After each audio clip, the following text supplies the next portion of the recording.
now appropriate for those of the Eastern Orthodox faith to step forth to receive Holy Communion from the chalice. In the ancient church, it was expected for everyone of the Christian faith to come forth to receive this body and blood of our Lord.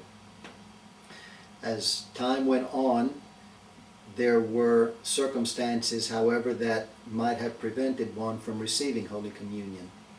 Either one had lapsed into heresy or had committed an act that was considered inappropriate or of cause enough to allow him not to be a participant of divine communion.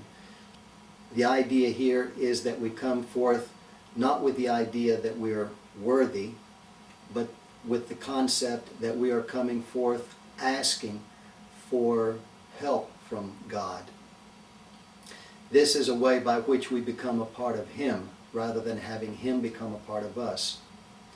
This Holy Communion does not become a part of our body, but in fact makes our being there and our body a part of His body. The fact that Holy Communion is a sacrament, the most holy of the sacraments, is emphasizing to us the need of being one with our Lord. One of the misunderstandings that many of us have had over the prior years is the intense fasting that may be associated with receiving Holy Communion. Some of us may have the idea that by fasting intensely, that is, abstaining not only from meats but also from dairy products, from eggs, etc., and various other specific food items, that we somehow become more worthy to approach the Holy Chalice. Nothing could be further from the truth. As St. Paul has said, it is not food that will condemn us, nor assure us of entrance into heaven. It is who we are, more so in our hearts, that will determine that. Fasting is a means to help us achieve this holiness, this trying to become one with God.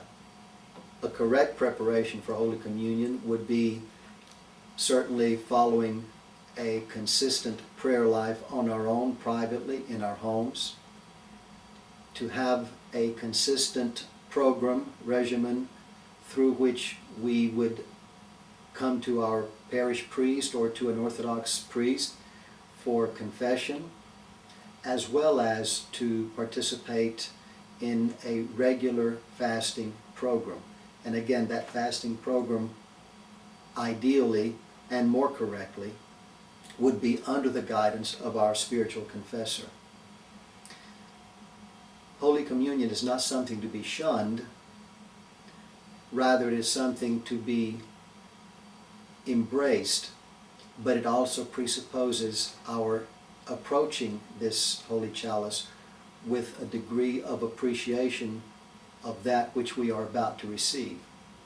This is not just some thing that we are looking forward to doing because we don't have anything better to do, but it is in fact something by which we are approaching the unapproachable. We are asked to come forth with every ounce of our being trying to be close to Him.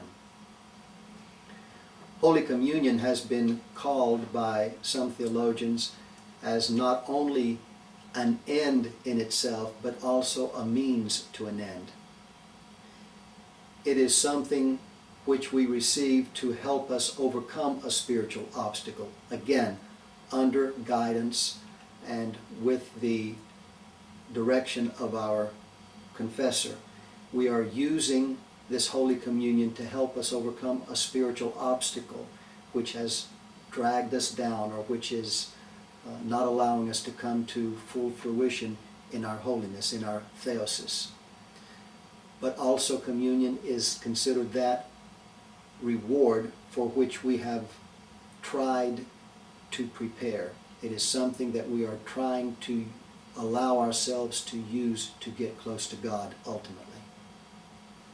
As we approach the Holy Chalice, we should be thinking about the fact that we are now uniting ourselves with God.